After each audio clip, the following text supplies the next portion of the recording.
Hello everyone, इस video के अंदर हम डिस्कस करेंगे आपकी क्लास 11th का यूनिट नंबर 4 जिसके अंदर फोटोसिंथेसिस, रेस्पिरेशन एंड पीजीआर है, उसके exemplar questions. So let's start. Which metal ion is a constituents of chlorophyll. हमें पता है कि क्लोरोफिल के लिए the metal ion that is required is magnesium. Correct. Next, which pigment act directly to convert light energy to chemical energy. Light energy to chemical energy ये जो है ये मेन पिगमेंट का काम है, and the main pigment that is present is chlorophyll A. Which range of wavelength is called photosynthetically active radiation. PAR किसको बोला जाता है? पार बोला जाता है 400 to 700 को। ये आपके इकोलॉजी में भी दे रखा है। Correct. Which light range is least effective in photosynthesis. Photosynthesis में कौन सी लाइट रेंज सबसे कम इफेक्टिव है? सबसे कम इफेक्टिव होती है ग्रीन वाली। उसको एब्जॉर्ब नहीं किया जाता, उसको वापस फेंका जाता है, इसीलिए हमको पत्ते हरे दिखते हैं। Chemosynthetic bacteria obtain energy from. Chemosynthetic bacteria को एनर्जी कहाँ से मिलती है? उनको एनर्जी मिलती है इनऑर्गेनिक केमिकल्स के ऑक्सीडेशन से।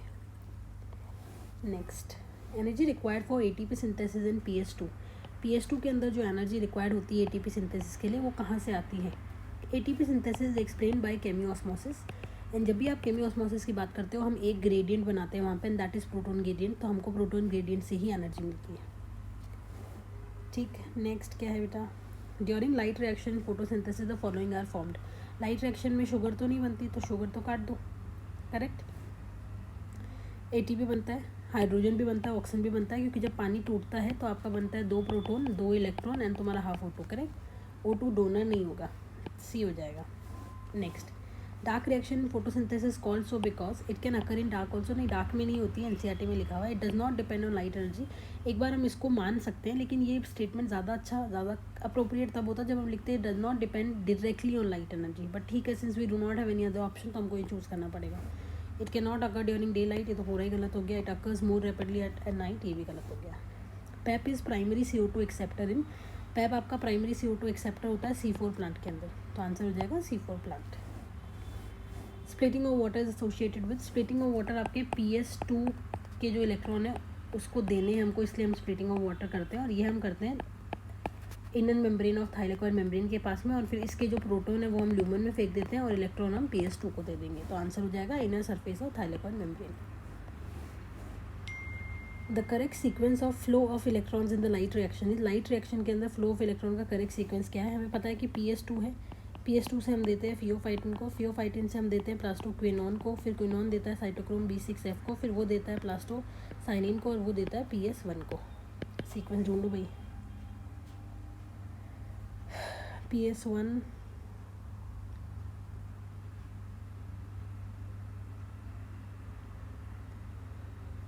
PS1 के आगे का भी देते हैं फेरोडॉक्सिन को। ठीक है, तो आंसर क्या मिल रहा है हमको? यही मिल रहा है। ठीक है, फियोफाइटिन नहीं लिखा उन्होंने, प्लास्टोक्विनोन, साइटोक्रोम, PS1, फेरोडॉक्सिन लिख दिया। ठीक है, चलेगा। Next question, the enzyme that is not found in C3 plant. C3 plant में पेप नहीं मिलता है हमें, क्योंकि पेप C4 में मिलता है और उसके मीजोफिल सेल के अंदर मिलेगा ऑक्जेलोएसिटिक एसिड बनाने के लिए। तो 12th का आंसर क्या हो जाएगा बेटा? 12th का हो जाएगा B। अगला question, the reaction that is responsible for the primary fixation of CO2 in catalyse by. Primary fixation अगर आपको CO2 का करना है तो वो रिएक्शन कौन कैटलाइज करता है? RUBP तो करता ही है CO2 का फिक्सेशन अगर C3 प्लांट है तो, और अगर C4 प्लांट है तो उसमें पेप करता है इनिशियल, और उसके बाद में RUBP करता है। तो that means we have 2 enzyme which are capable of doing fixation of CO2। Primary fixation की बात कर रहे हैं तो C4 में ये करता है, C3 में ये करता है। आंसर बोथ हो जाएगा। करेक्ट।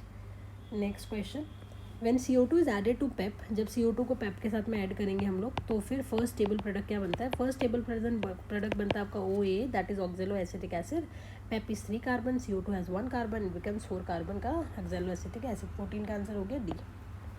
चलिए, तो हमारा फोटोसिंथेसिस डन हो गया। अगला हमारा चैप्टर है रेस्पिरेशन। रेस्पिरेशन, चलो question number 1, the ultimate electron acceptor of respiration in aerobic organism. Ultimate electron acceptor पूछे या अल्टीमेट प्रोटॉन एक्सेप्टर पूछे, एक ही है, that is your oxygen. Next, phosphorylation of glucose during glycolysis catalysed by. Glucose का phosphorylation है, मतलब glucose के ऊपर आप फॉस्फेट ग्रुप लगा रहे हो, मतलब पहला ही स्टेप पूछ रहा है तो ग्लूकोज से ग्लूकोज 6 फॉस्फेट बन जाएगा। कौन करता है? हेक्सोकाइनेज। सेकेंड का क्या हो जाएगा? C।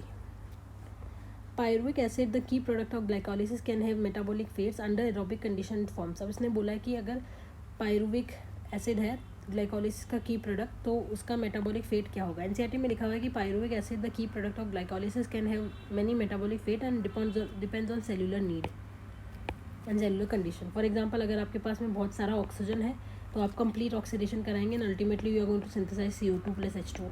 और अगर आपके पास में इनकम्प्लीट है तो आप या तो फर्मेंटेशन कराते हैं अल्कोहलिक वाला या लैक्टिक एसिड वाला। तो एरोबिक कंडीशन बोल रहा है that means you have oxygen, तो हम क्या बनाएंगे CO2 एंड H2O। ठीक है, अब एक बात मेरी ध्यान से सुनना, इसमें जो आपका आंसर की है, आंसर की के अंदर आंसर थर्ड दे रखा है। I have no logic why the answer is given third, but ऐसा हो सकता है, मतलब अगर मैं होती तो आई वुड हैव चोजन बी, लेकिन ऐसा हो सकता है कि उन्होंने फर्स्ट स्टेप की बात करी, क्योंकि पहले आपका ग्लूकोज से पायरुवेट बनता है, फिर पायरुवेट से लिंक रिएक्शन से आप एसिटाइल कोएंजाइम A बनाते हो और उसके बाद में CO2 और H2O बनता है।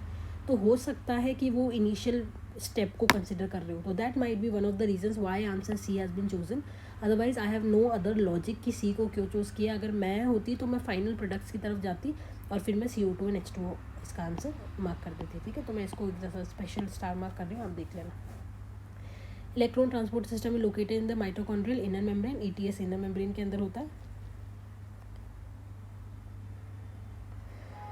ETS is located in the mitochondrial inner membrane. इसका भी आपके आंसर के में शायद आंसर गलत दे रखा, आप लोग एक बार चेक कर लेना। नेक्स्ट आता है विच of the following exhibit the highest rate of respiration. Highest rate of respiration वो होगी जो जर्मिनेट कर रहा है, तो जर्मिनेटिंग सीड के अंदर होगी, आप याद कर लेना, रट लेना इसको। Mitochondria are called power house of the cell. Which of the following observation support this statement, क्योंकि वो आपको ATP बना के देते हैं। ठीक है, power house of the cell तो आप बचपन से जानते हैं, वो इसीलिए बोला जाता है क्योंकि ATP बनाते हैं। बाकी सारे स्टेप हो सकता है सही है, पर this is not the logic why they are known as power house of the cell. ठीक है, the end product of oxidative phosphorylation. Oxidative phosphorylation का एंड प्रोडक्ट क्या होगा था, मतलब ETS के एंड में आपको क्या मिलेगा। ETS के एंड में हमको मिलेगा एक तो F1 पार्टिकल से हमने ATP बना लिया वो, और हमने ऑक्सीजन को इलेक्ट्रॉन और प्रोटॉन दे के पानी बना लिया वो, तो सेवेंथ का क्या हो जाएगा D। Next, molecular oxygen is the hydrogen acceptor, तो A का हो गया सेकेंड। इलेक्ट्रॉन एक्सेप्टर साइटोक्रोम, तो B का हो गया थर्ड, 8 का हो गया A। That's it. तो हमारा रेस्पिरेशन भी डन हो गया। अगला है हमारा PGR। चलिए, PGR के कितने क्वेश्चन है। ओके, बोल रहे हैं ethylene is use for retarding ripening of tomato. नहीं, वो राइपनिंग करवाता है, रोकता नहीं है। हैसनिंग ऑफ राइपनिंग ऑफ फ्रूट, बिल्कुल सही है। Slow down ripening of apples, नहीं है, B हो जाएगा। Next, coconut water contains cytokinin होता है कोकोनट वाटर में, 2 का हो जाएगा C। The effect of apical dominance can be overcome by which of the following hormone. इनमें से कौन सा हार्मोन एपिकल डोमिनेंस को ओवरकम करता है, साइटोकाइनिन करता है। Next, indole acetic acid, ethylene, GA, cytokinin. ठीक है, सबसे पहले साइटोकाइनिन को मैच कर दे। E का नंबर 1, E का 1 तो हमें शायद सब में मिल रहा है, 2 में मिल रहा है। ठीक है, फिर हम बात करेंगे वीड फ्री लॉन्स आपको मिलती है 2,4-D and 2,4-D is your indole acetic acid. ठीक है, तो A का हो जाएगा 4th, करेक्ट। फिर then you have abscisic acid, वो स्टोमेटा को क्लोज करता है क्योंकि स्ट्रेस हार्मोन है, करेक्ट। तो B हो जाएगा 3rd, A 4th, B 3rd। Then ethylene क्या करवाता है, राइपनिंग ऑफ फ्रूट, C का हो गया 5th, D का हो गया 2nd। सही है यार, A ऑप्शन हो जाएगा 4th का। Next, apples are generally wrapped in wax paper 2। Apple को आप वैक्स पेपर में डालते हो, क्यों डालते हो हम लोग, क्योंकि हम लोग उनका एरोबिक रेस्पिरेशन जो है वो रोकना चाहते हैं, क्योंकि एरोबिक रेस्पिरेशन अगर वो करेंगे तो वो जल्दी पक जाएंगे, तो हमें एंट्री नहीं देना चाहते ऑक्सीजन की, इसलिए। Growth can be measure in various ways, which of these can be use as a parameter. Cell number, cell size, length and weight, सब कुछ हो जाएगा, D हो जाएगा। Next, the term synergetic action of hormones refers to. एक होता है antagonistic माने जब दोनों अपोजिट काम करते हैं, और एक होता है सिनर्जिस्टिक, तब दोनों मिल के काम करते हैं, B हो जाएगा। Act together and contribute to the same function. Next, plasticity in plant growth means that, plasticity होता है कि plant development is dependent on the environment और the phases of the life. 8 का हो गया B। To increase sugar production in sugarcane they are spread with, किससे spray करेंगे हम उनको, जिब्रेलिन से स्प्रे करेंगे। ABA act antagonistic to, ABA किसके ऑपोजिट काम करता है, जिब्रेलिक एसिड के। 10th का हमारा हो गया C। Then you have 11th, monocarpic plants are those which जो एक ही बार फ्रूट देते हैं, फ्लावर वंस एंड डाई, बिल्कुल सही है।